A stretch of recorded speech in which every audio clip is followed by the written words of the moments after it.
This week on Myths and Legends, there are 2 stories from India. On the first, we'll see how accepting that dare to spend the night in a graveyard might give you a Star Wars blaster. On the second, we'll meet a king who is way too into dad jokes. The creature is a Norse monster with one weird trick to help him relax after a big meal. It's squeezing himself until he farts.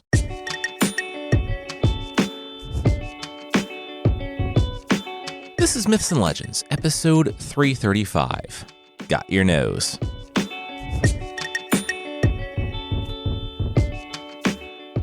This week, there are 2 stories of determination from Hindu folklore, both of which come from ancient kingdoms in present-day South India.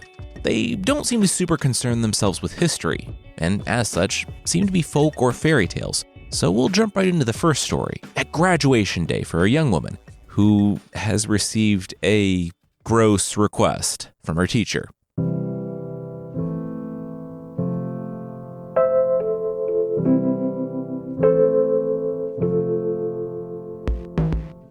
Mohana had done it. Through sheer strength of will, she had risen. She began life as a dancing girl. That's the life she had been born into, but she learned and grew and danced, of course, and she mingled in the society of kings, ministers, and Brahmins. So much so that, in their minds, she became one of them. She hoped her daughter, Chandralekha, would actually be one of them one day. She put her daughter into school with the sons of kings, and Chandralekha crushed it. Because of the way the society worked, she could stay in school with the others until she reached maturity, but she barely needed that. In the time it took others to get up to speed, Chandralekha had mastered it all. Then the time came. She would say goodbye to her teacher, pay her tuition, and marry. This was the life that had been planned for her. This was the dream of her mother. "Why not all 3? Right here?" The teacher grinned. And Chandralekha said, what? The teacher pointed to the chests of gold Chandralekha had brought from her mother. All that was nice, of course, but he was the guru of kings and ministers and all that. What did he need money for? Now, he needed a wife. Chandralekha said that, let's pretend that was a non sequitur, because the relationship between a teacher and his student was like a father and daughter. He was so old, and frankly, this was really gross, if that's what he meant, but she was willing to give him the benefit of the doubt, that this was a test of character. He wouldn't actually... Then he put his hand on her knee. She grimaced and moved away. This wasn't a test. He grew serious. Look, he knew Chandralekha's mother was going to be looking for a match, and soon. And he knew that the woman's mother would be ambitious. I mean, look at all she had done with her life. Chandralekha, she wanted her mother to be happy, right? He pointed to himself. This right here? This was as good as it gets. Chandralekha said that she could hardly believe that was the case. The teacher cut her off. No, he was telling her. He was as good as it got for her. He had connections. He would make sure of it. She said that couldn't be true. The teacher put on a look of mock concern. Oh, the poor girl. To be possessed by a demon at such a crucial time? Chandralekha said that wasn't fair.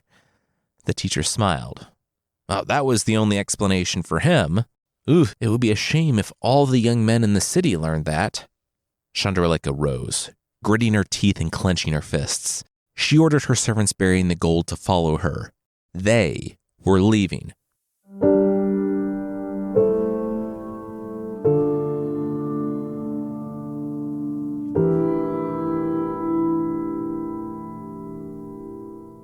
Good, Chandralekha's mother said when her daughter returned home. She was as proud of her daughter as she was repulsed by the teacher. Taking advantage of his position like that, still, for Chandralekha, it would be fine. But it was not fine. The mother's plans for her daughter were derailed when, one by one, their respected families stopped returning her messages. The mother tried to stay optimistic for Chandralekha, but this was bad. Even her fallbacks wouldn't approach a family with a demon-possessed daughter. A year passed like this, with the mother and daughter finding the city colder and colder toward them, until there was a knock at the door one day. The mother welcomed the sage in. It was a brief conversation. He said he couldn't help in the event of rumors, but he could help when it came to demons. Chandraleka pinched the bridge of her nose after the sage left. But she wasn't possessed by a demon. Why did she have to pretend like she was? The mother said it wasn't fair. She knew. Her whole life she had fought against the world that told her she didn't deserve what she had. She had hoped to save her daughter from that, but it just arrived in a different form. All this would allow her to move on. And that was the most important thing.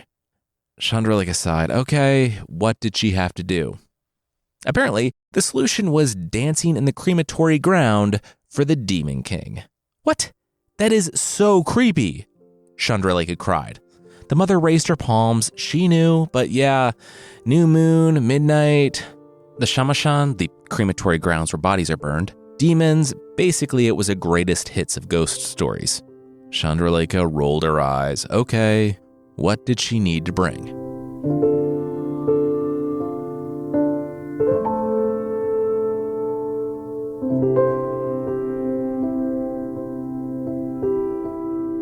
Chandraleka laid there in the dark, next to her lantern. There was nothing to be scared of. No demons, probably. Since everyone else believed there was, though, she just had to hang out in the crematory grounds until dawn and come back cured. Because, well, she had left cured. Her eyes adjusted to the point where the night sky seemed bright, and she was on the verge of sleep when she heard them. Footsteps. Voices. She shot up and scrambled. She didn't want to put out the lantern for fear of not being able to light it again. She dumped out the basket full of the offerings for the Demon King or whatever and covered the lantern. She jumped into a nearby hole and peeked out. 8 men, all walking along, holding lanterns of their own. Hey guys, circle up, one of them said. The rest turned to face him. I just want to say, I love robbing the people of the city with you guys. They looked at him with a smile. Aw, yeah, I wake up each afternoon and I'm excited to go to work, you know? Like, whose livelihood are we going to steal tonight? What despair are we going to bring to the people just trying to get by? I don't really have a point with all this. Just sometimes you need to speak out and say, hey, I appreciate you. The leader wiped a tear from his eye.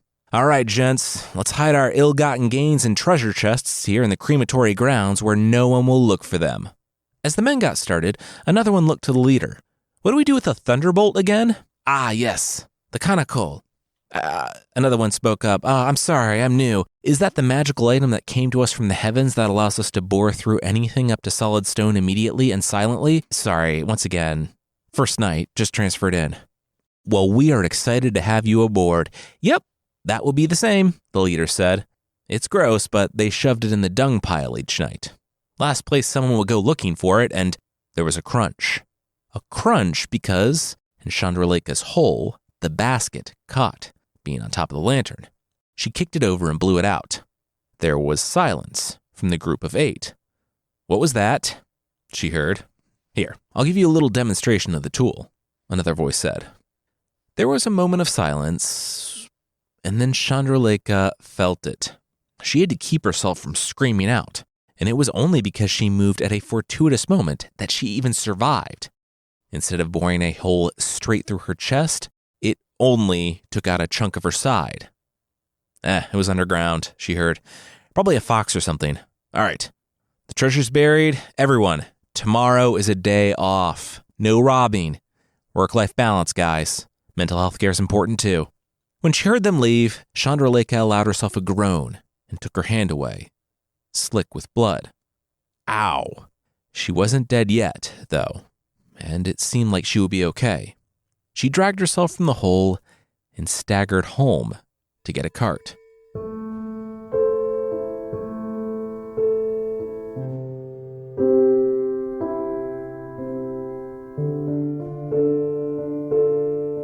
Ointments for sale.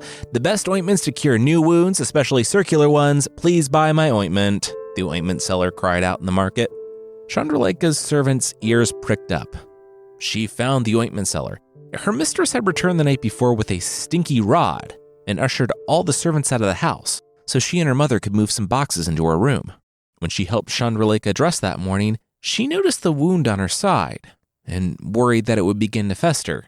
So she went out searching for ointment. She was a great servant. The ointment seller said to choose between the best type of ointment, he needed to know about the wound. The servant girl said that it was like a half moon right out of her side. It was when she went to expel her demons in the crematory grounds the previous night. The ointment seller produced a vial. For such a particular wound, he would have to treat her himself. He asked the servant to lead the way. The ointment seller nodded to a man selling wares at his cart, and he put up the close sign. Chandraleka's servant didn't see the 6 more people emerge from the street behind her. Some of them were wearing fake mustaches on their beards. Others were dressed as doctors, mystics, merchants. One guy was in a basket with eye holes cut out of it. They went to a costume shop earlier and really just made a fun morning out of it. Chandraleka immediately recognized the lead thief in the guise of the ointment seller. The lead thief, the ointment seller, recognized the wound. He had one just like it from when he was learning how to use the boring rod. The ointment would help heal her. Didn't really make much of a difference, though, because that night she was going to die. A lot of dirty chests in your room here. The ointment seller glanced over at the 8 chests. Going for like a graveyard treasure hunter chic thing? Chandraleka looked at the ointment seller. Oh, he was into interior design? I dabble, the ointment seller shrugged. All right, she should be good to go. That wound would heal up real well. She thanked the man and the servant saw him out. She glanced out the window, and a doctor, mystic, merchant, Brahmin, and a basket with eyes all made their way down the street, following the ointment merchant.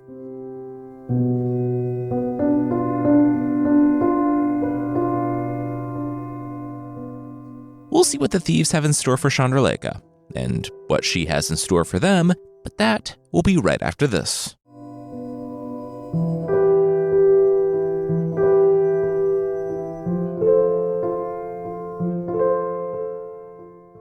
She's asleep, Chandraleka heard, because she wasn't. There were 8 men in her room. Should we wake her up? Hand on her mouth, a knife to her throat, classic style, one of the thieves said. Oh, hey, no bad ideas, and I respect the courage it took to speak up. Please continue to do so. But we can't do that. I did it once, and it led to a whole nasty struggle. Last thing we want is guards to come, the leader said.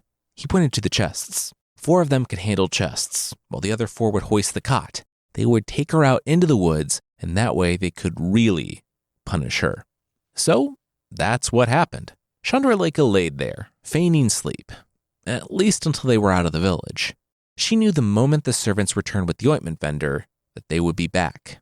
She couldn't put her mother in danger, so she had stashed a dagger under her pillow. If they weren't going to remove her from the house, she was going to take as many of them with her, with the hope that she would either win or die, keeping her mother out of it entirely. With Chandraleka dead, there wouldn't be any reason to punish her mom further. She was actually relieved, then, when she felt the cot she was on rise. She bounced with each step out of the room, and then out of the village. Hey, does it feel like it's getting heavier? One of the thieves on a leg of the cot said to another. Yeah, it's called fatigue. Keep it up, we're almost there. You can do it, the other thief replied. Hey, you two, talking amongst yourselves, encouraging each other to press on despite hardship, the leader called back, and then smiled. Keep it up. The first thief wasn't wrong, though. It actually was getting heavier. That afternoon, Chandraleka had been busy. In addition to the dagger, she gathered a few other things she thought she might need, and she also did some calculations. Exactly how many mangoes she needed to replace her body weight. As soon as she reached the correct number, she didn't hesitate. She snatched the bag beneath her pillow, found a low-hanging vine, and pulled herself up noiselessly. Wow, now it feels better. She heard the thief's voice begin trailing off in the forest. Yeah, second wind, see? You can do it. By the time she found a safe spot in the trees, it was nearly morning. She was exhausted, and she knew the thieves would be combing the jungle. She would wait until dusk and try to sneak home and warn her mother. But the thieves were more persistent than she realized, probably because she had replaced all the gold in the chests with rocks of equal weight. They wouldn't attack her mother during the daytime. Even with the reversal in fortune of the past year, her mother was still well connected. But Chandralekha had a problem. She awoke to find one thief in particular climbing the tree in which she slept. "Hey there," she said, descending the tree. The man froze. "My dear husband, what are you doing out here?" The thief cocked his head. "Husband?" She said, "Yeah. Is that something he wanted?" He looked her over. He was very confused, but yes, he very much did. She smiled and walked forward, brushing his hair back. Good. She had a home not far from this place, where they could enjoy each other's company all night long. Then she gasped and pointed behind him. When he turned, she winced, pressed the boring tool into his head, and he instantly dropped to the ground. Chandralekha ran home. She found her mother safe. Chandralekha told her everything, and the mother said that they wouldn't run. She hadn't built a life here to be scared off by thieves. She told her daughter to rest that night. Tomorrow, they would go out for some iron plating. They were going to home alone this place.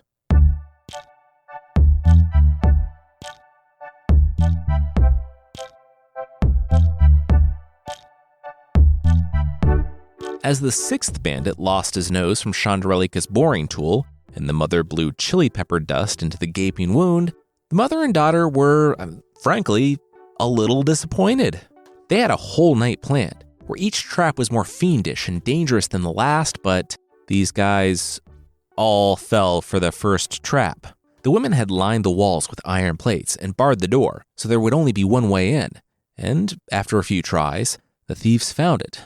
The mother and daughter saw the wall begin to crumble until it was big enough for a head. Chandralekha was waiting on one side with the boring tool, and as soon as the nose emerged from the wall, she obliterated it with the magical tool. Mom blew chili pepper into it, as if having it destroyed wasn't bad enough, and the thief ran off screaming. They moved to the next trap when another thief looked in the hole. Robbery pro tip: if your buddy puts his head in a hole and immediately emerges missing a nose with a wound and eyes full of ground hot peppers, maybe don't do that exact thing. And if two guys end up the exact way, maybe don't follow their lead. And so on until all 7 were missing their noses. As they ran off back into the forest, the mother and daughter could not believe that worked. They were gone, and they didn't come back. Days passed, and the mother and daughter repaired the wall. They kept watch at night and paid attention in the markets and on the paths outside the village, but no one. And their fortunes reversed. Word got around that Chandralekha had exorcised her demons in the ritual a few nights back.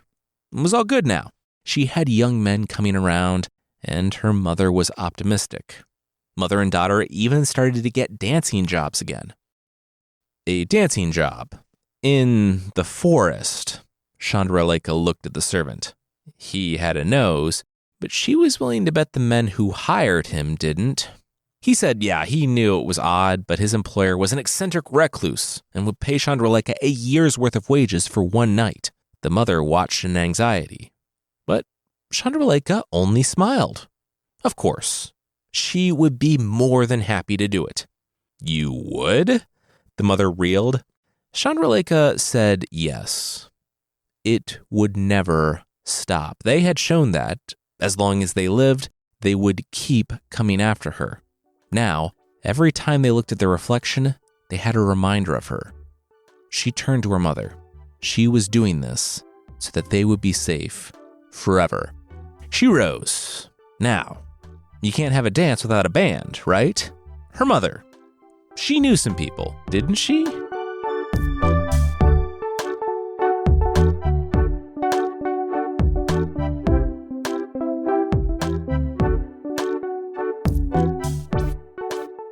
I mean, we could kill her now. She's completely in our power, the second in command of the thieves said.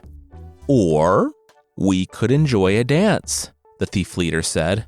Remember their talk? Self-care was important, and they had a time of it trying to kill this young woman. All right, they would treat themselves to a show and then exact terrible vengeance against this girl. Chandralekha started her dancing and then raised her hand to cue the music, and the drum beats were discordant. The woodwinds shrill and sharp. The bandit leader winced. What was this? As the band, who, did look surprisingly jacked now that the thieves were thinking about it, removed their swords and daggers from their instruments, the thieves rose, hands on their own weapons, but with the pew-pew of Chandralekha's boring tool, they were forced to unhand their weapons. When she literally took their hands off, she would save the judgment on their lives for the prince. The rest of the bandits' followers fell to the prince's army, who had been lying in wait for the signal from the terrible, terrible music. The band wasn't full of musicians, but soldiers that Chandralekha had handpicked earlier that day when she brought her plan before the prince to wipe out the gang of thieves that had been plaguing the area. As Chandralekha walked next to the prince on the way home, listening to the cries of the thieves behind them, they both slowed to make the walk longer. That whole day, they really enjoyed the time spent in each other's company. The prince remarked that he didn't want it to end. Chandralekha said she didn't either, but it had to. They came from different worlds. It couldn't work. The prince said, well, why not? Just because things had always been a certain way doesn't mean they had to stay that way. The prince said he had fallen in love with her, and he didn't care where she came from. She was smart, driven, and he could talk to her for days. He wanted to spend the rest of his life with her. He asked her to marry him, and unlike the proposal that opened the story, she accepted. Seriously? That's what he's doing? The prince was grossed out when he learned what the teacher, the man who had been his own teacher as well, was doing. The teacher was publicly shamed and never taught a student again. Just kidding. He was quietly exiled to some far-off province where he absolutely would do the same thing again, but with less oversight. Still, Chandralekha decided to take victories where she could get them. Her mother attended her wedding to the prince, the wedding for her daughter, the new queen, who had overcome so much. We'll jump into the next story, this one about a princess who doesn't want to be a princess, but that will be right after this.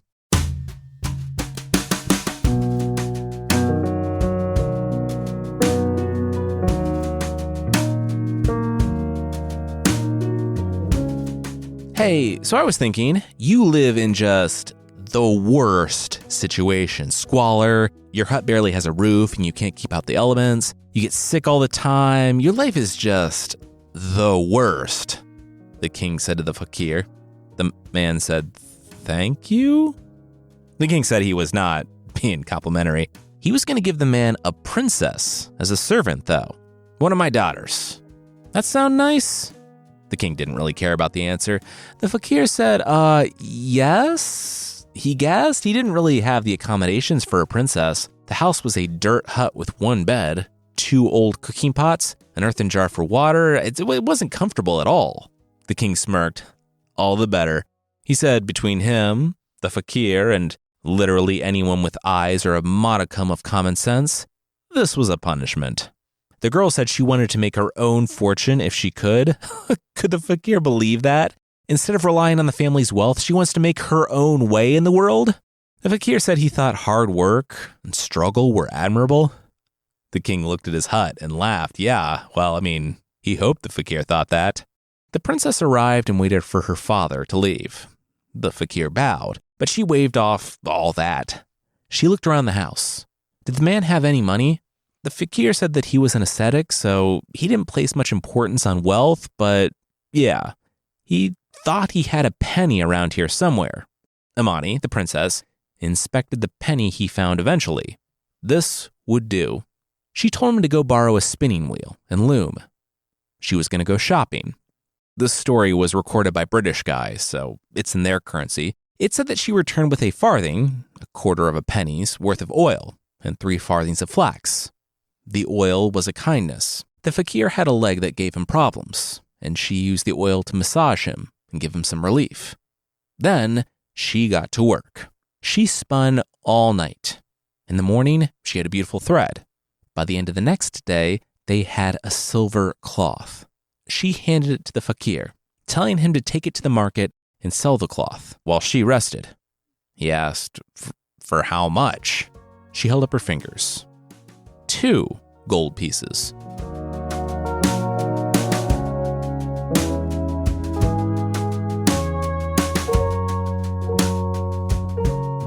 The king looked at the manor. Wow, nice. The way this was shaping up, it would be second only to his palace. He saw that the workers were on site and receiving orders from someone. He decided to take a big gulp of water and go introduce himself to the man who would own this vast and beautiful estate.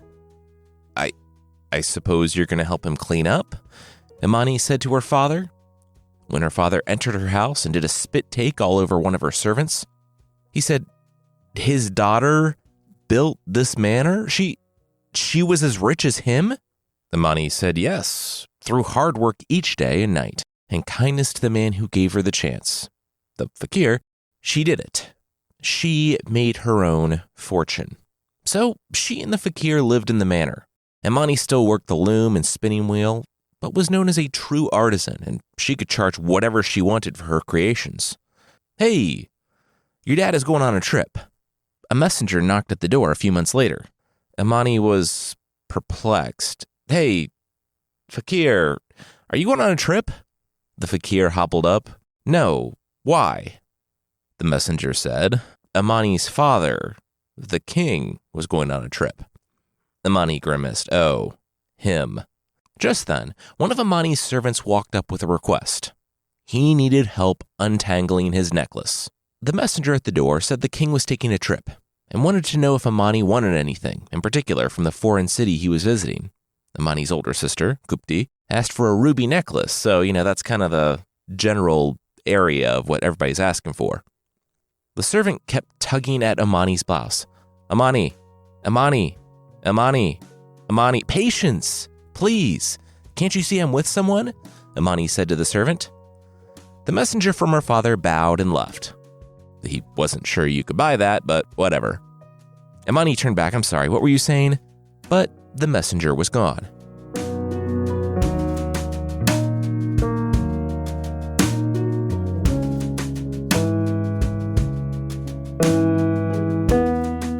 Give me patience. I need patience. The king bellowed in the market of the foreign city. The people laughed. Yeah, he did. The king was the talk of the city. Mainly that they should all avoid the king screaming in the city. The story eventually reached the ears of their king, Subar Khan. He called the king into his quarters. Sorry for causing a scene. It's just, I have this daughter. She's my younger one, and frankly, she's awesome. I cast her out, but she rose even higher. She's brilliant, kind, beautiful, hardworking. Subar Khan, the king of Dur, said it might seem odd, but he believed that this meeting was fated. His name actually meant patience. He went to his own chest and pulled out a small casket, a box. He removed a fan from his coat and put it in the box and handed the box to the king. Here is the box. It has no lock or key, but will open to the touch of the person who needs its contents. Whoever opens it will obtain patience. Subar Khan smiled and then frowned. I can't open it, the king said, straining. Subar Khan said seriously, they just went over this. He should just give it to Imani, okay? Back home, months later, Imani looked at the box. What was this? What you asked for, I guess? The messenger shrugged. Imani said she didn't ask for anything. Okay, whatever, just tell the king she said thank you. She brought the box inside and handed it off to the fakir. Like her biological dad, her adoptive dad couldn't open it either. He handed it back to Imani and went to bed. It opened easily for Imani and she saw a fan. It wasn't 3 movements of the fan before Subar Khan popped into existence before her eyes. Hi? Strange man who entered my house? He smirked. Subar Khan, patience is yours, Subar Khan said. Imani said, okay, thank you. Subar Khan said, Subar Khan, Patience, because my name means patience and you asked for patience. He waited. Funny stuff, right? She said, people kept saying she asked for that, but she had no memory of it. She was like yelling at a servant. Maybe they misheard her. Super Khan said, seriously? Imani nodded, yeah. His shoulders slumped. Oh, well, I mean, She had no idea how long he waited for someone to come yelling in the market for patience. And this played better and made much more sense if she asked for patience because your name means patience. Yeah, I got it, Imani said. Super Khan pointed to the fan. The box and the fan were magic. Imani crossed her arms. Really? The fan that summoned a human to her presence immediately and the box that only she could open were magic, he said? He said, okay, she didn't need to be like that. He shook his head. This was a little awkward. Then he pointed to an ornate chess set. Oh, did Imani play?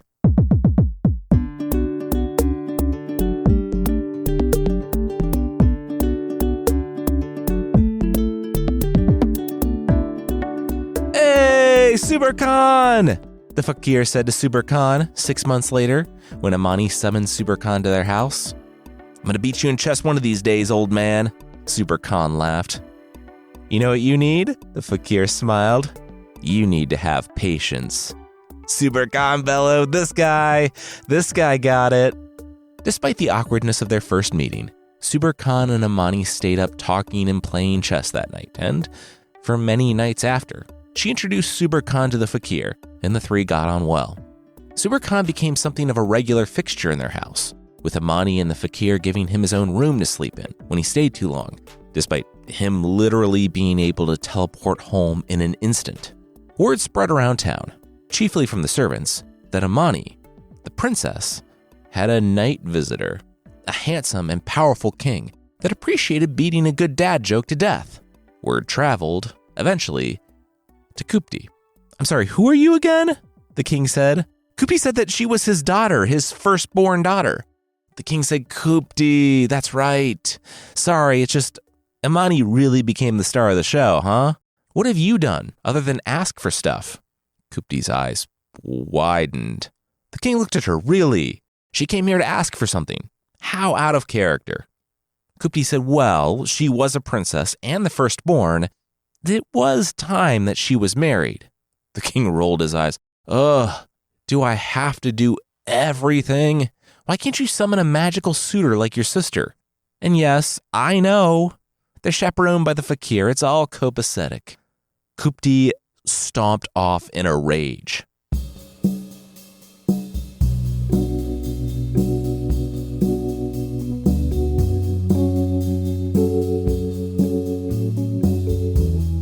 It's so weird that you've lived in your own mansion for a year and a half now, and I've never visited, Kupti said to Imani, making straight for what Imani and the fakir called the king's room, for no particular reason.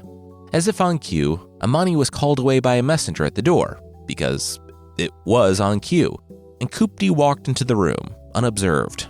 She pulled back the blanket of the bed and sprinkled glass, poisoned shards of glass, on the bed below. That was weird. It was no one. The messenger just ran off when I went to the door, Imani said. And Kupti said, oh, that was so weird. Well, she had to go.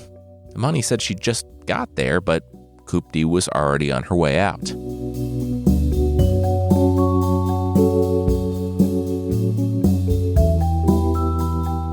Imani woke up late after a long night, spent talking and playing with Super Khan. Then she realized that she hadn't sent him home. It was way too late. She grabbed the fan and found him laying in bed, still sleeping, barely moving. She waved the fan to send him home. That night, though, when she wanted to see him, he didn't arrive. She waved the fan and nothing.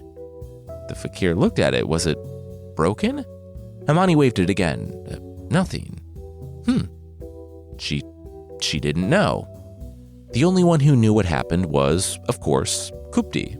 But she only watched her sister's despair and self-satisfied victory. Then, one day, Imani was gone. Hey, brother, Imani heard a week later out in the jungle. "What's up?" another voice said. Imani peeked through the trees and saw 2 monkeys talking to one another. Huh. She guessed that was something that happened out here and we shouldn't dwell on it and just move on. "I just came from Dur, you hear?" one monkey said to the other. "No, what's up?" "The king is dying." I asked the birds because the birds see all, and they said it was Kupti, the princess of that other kingdom. She put poisoned glass on his bed. Brutal. The monkey shook his head. Poisoned glass, the worst type of glass. It was a bummer for sure. Subur Khan was really great at slaying leopards and creatures that, quote, ought not to be allowed to live.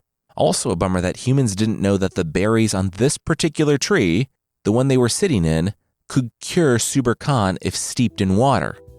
Humans, right? They're so ridiculous. They shut themselves up in their stuffy little houses and their cramped cities. They could be living in these nice, airy trees and know about this stuff. Yeah, and die at 35 and get eaten by tigers, Imani muttered as the monkey swung off to go find food. She picked the berries and began the long walk to Dur.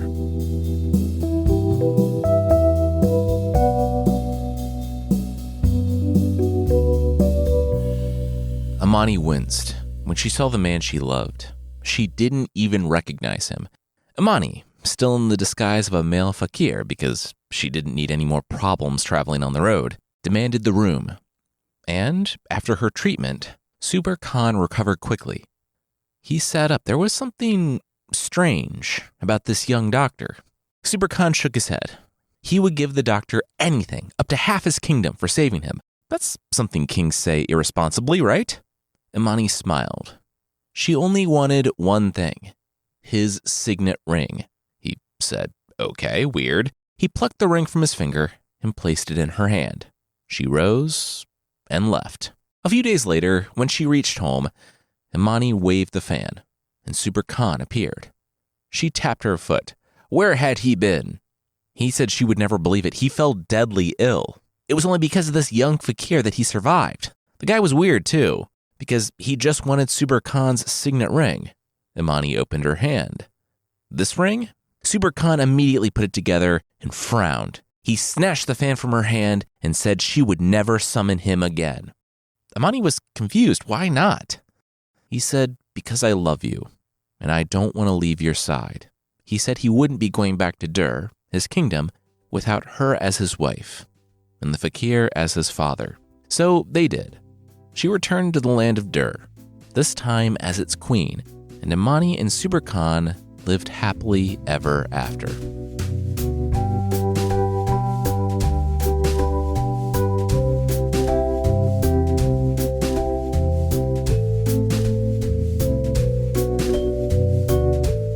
Both of these stories kind of ended abruptly, and though it's a bit cliche that both stories ended in weddings for their protagonists who are women, it's cliche for a reason, because it does happen a lot in stories. Like Chandralekha, though, we'll take the victories where we can, and these stories of women who don't give up in the face of overwhelming adversity. Speaking of women, you know who loves women? Pigsy from Journey to the West. Next week, it's Monk Xuanzong's wedding day, a burden Pigsy would be more than willing to bear, and he demonstrates this by tearing his own shirt off way too many times.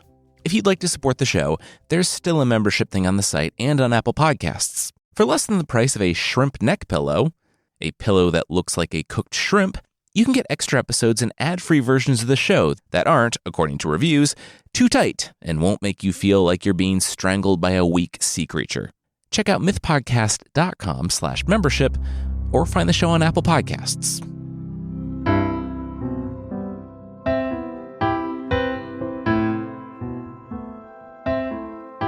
The creature this week is the Gulon from Sweden.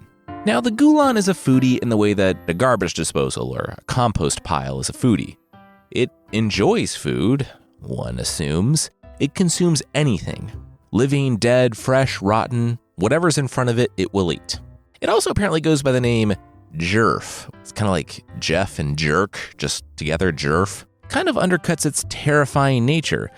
but maybe it's really trying to make jerf a thing. It's said to be something between a lion and a hyena, so it could play like most parts in The Lion King, and it has a fox's tail and super sharp claws. Unlike me, whenever I eat too much, it doesn't wallow in pain and regret, but does something about it. It finds a narrow spot between two trees and just forces its body through. One source I found said that it forces the, quote, gassy buildup out the other side, which is a very roundabout and classy way of saying that it farts and it feels better. We get real on this podcast. Anyway, having learned precisely nothing, it then gets back to eating. I have not played God of War Ragnarok yet, but apparently this creature makes an appearance in Vanaheim in that game. They probably left out the farts. The time to confront this creature and not get turned into farts is when it's treating its body like a tube of toothpaste. Though people chronicling the creature say it should never be eaten. That being said, if you're looking for an aphrodisiac, apparently this creature's blood does the trick and would be mixed with honey at weddings. Because, nothing says ooh la la more than the blood of a sentient, farting garbage disposal mixed in with your wine.